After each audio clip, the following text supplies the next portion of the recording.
ഒന്നും സുർക്കിയൊന്നും നിൽക്കൂല വെള്ളത്തില്. അത് വെള്ളമായിട്ട് പ്രവർത്തിച്ച് കാർബോണിക് ആസിഡായി ഡാമിന്റെ ഭിത്തികളും അടിത്തറ കംപ്ലീറ്റും ദ്രവിപ്പിച്ച് വെച്ചേക്കുന്ന ഒരു സാധനമാണ് സുർക്കി. സുർക്കി അവിടെ ഇല്ല. ചെളിയും വെള്ളവും ഈ സുർക്കിക്ക് പകരം അവിടെ നിറഞ്ഞു നിൽക്കുന്നുണ്ട്. അതിന്റെ ഡൗൺവാർഡ് പ്രഷർ കൊണ്ട് ഡാം നിൽക്കുന്നു. അല്ല, അവിടെ ചെളിയായിട്ട് തൊട്ട് കളിക്കാൻ പറ്റൂല. കാരണം ചെളിയുടെ ഒരു ബലത്തിലാണ് അതവിടെ നിൽക്കുന്നത്. എങ്ങനെയാണ് ഇങ്ങനെയൊക്കെ പറയാൻ പറ്റുക? കോമൺ സെൻസ് അല്ലേ? സുർക്കി പോയി എന്തെങ്കിലും റീപ്ലേസ് ചെയ്യണ്ടേ? ചെളി റീപ്ലേസ് 15 TMC വെള്ളം കെട്ടിക്കിടക്കുന്ന ഒരു ഡാം, ആ ഡാം നിൽക്കുന്നത് ചെളിയുടെ ബലത്തിലാണെന്ന് പറഞ്ഞു കഴിഞ്ഞാൽ ജനം കളിയാക്കത്തല്ലേ ഉള്ളൂ.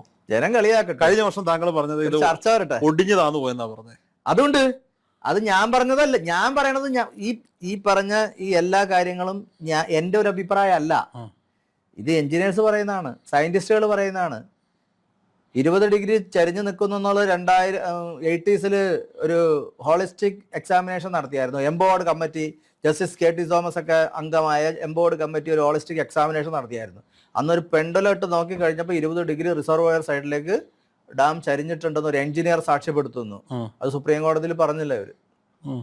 സുപ്രീം കോടതി ഇപ്പൊ 20 ഡിഗ്രി റിസർവോയർ സൈഡിലേക്ക് ചരിഞ്ഞിരിക്കുന്നു എന്ന് സുപ്രീം കോടതി പോയി പറഞ്ഞ 20 ഡിഗ്രി ചരിവെന്നൊക്കെ പറഞ്ഞാൽ അത് കണ്ണിന് കൊണ്ട് കാണാൻ പറ്റുന്ന ചരിവല്ല. അവിടെ ചെന്ന് നോക്ക്, കാണാം. കയറ്റിവിടത്തില്ല. അല്ലെങ്കിൽ ഒരു തൂക്കേട്ടായിട്ട് നോക്കിയാൽ മതി. എന്തിനാ ഇത്ര വലിയ പാട് വരുന്നത്? തൂക്കേട്ടയാണ് ഈ പെൻഡുലം എന്ന് പറയുന്നത്. അത് കണ്ടയാൾ സാക്ഷ്യപ്പെടുത്തിയിട്ടുണ്ട്. ആ സാക്ഷ്യം അഫിഡവിറ്റ് ആയിട്ട് ഞാൻ സുപ്രീം കോടതിയിൽ ഹാജരാക്കിയിട്ടുണ്ട്. അതുപോലെ തന്നെ ROV സ്റ്റഡി നടത്തി, റിമോട്ട് ഓപ്പറേറ്റഡ് വെഹിക്കിൾ വെച്ചിട്ട്.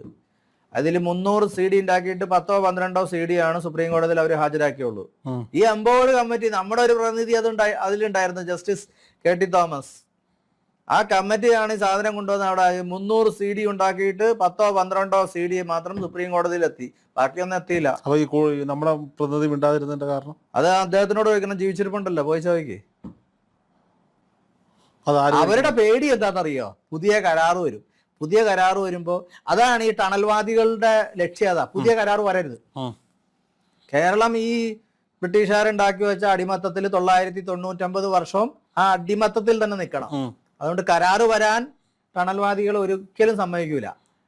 പുതിയ സ്ഥലം വന്നാൽ കേരളത്തിന്റെ പുതിയ കരാറ് വന്നാൽ കേരളം നന്നാവും. കേരളം നന്നാവരുന്ന് വിചാരിക്കണവർക്ക് ഇതുപോലെ പ്രശ്നമുണ്ടോ? അവർക്ക് തമിഴ്നാട്ടിൽ നിന്ന് എന്തെങ്കിലും കിട്ടണമെങ്കിൽ മേടിച്ച തിന്നാ പോരെ. അതൊന്നും പറ്റൊന്നുമില്ല. ആരെങ്കിലും വരച്ചു കൊടുത്തിട്ട് അവൻ ലോക ഇഡിയറ്റാണ്, അത്രയേ ഉള്ളൂ. ഇതൊന്നും അങ്ങനെ ഇതിന്റെ വ്യാപ്തിയൊന്നും ഏതൊക്കെ ഡയറക്ഷൻ. ഇപ്പം ഈ ഡാം തകർന്നതാ ഒരു പ്രാവശ്യം. 1924. അതിനാണ് 99-ലെ വെള്ളപ്പൊക്കം എന്ന് പറഞ്ഞാൽ പാർഷ്യലായിട്ട് തകർന്നതാ. 2 സ്ലൂയിസ് ഗേറ്റുകൾ തകർന്നുപോയി. അന്ന് കേരളം മുഴുവനും മുങ്ങിപ്പോയി. പ്രളയം ഉണ്ടായിരുന്നു, മഴ ഉണ്ടായിരുന്നു, എല്ലാം ഉണ്ടായിരുന്നു. അതിനാണ് ഈ 99-ലെ വെള്ളപ്പൊക്കം എന്ന് പറയുന്നത്. കേരളം മൊത്തം നശിച്ചുപോയി. മൂന്നാർ എന്ന് പറഞ്ഞാൽ മൂന്നാർ എത്ര ഉയരത്തിലാ? അത് ഈ ഡാമിന്റെ ഇമ്പാക്ട് അല്ലെങ്കിലും മഴയുടെ ഇമ്പാക്ട് ഉണ്ട്. മൂന്നാർ റെയിൽവേ, അന്നത്തെ പഴയ റെയിൽവേ അതെല്ലാം ഒലിച്ചു പോയില്ലേ? എന്നിട്ട് അത് റിപ്പയർ ചെയ്യാനായിട്ട് 4.58 ലക്ഷം രൂപ അന്നത്തെ. ഇന്നത്തെ 250 കോടി. 250 കോടി എന്ന് പറയുന്നത് ഒരു റീകൺസ്ട്രക്ഷൻ ആണ്, ഒരു റീകൺസ്ട്രക്ഷൻ എക്സ്പെൻസ് ആയത്. അപ്പൊ അത്ര ഒരു തകർച്ച ഈ ഡാമിന് ഉണ്ടായിട്ടുണ്ട്. ഇനി ഒരു പ്രാവശ്യം കൂടി തകർന്നിട്ട് നമ്മൾ പിന്നെ ആലോചിക്കാൻ തലയുണ്ടായിട്ട്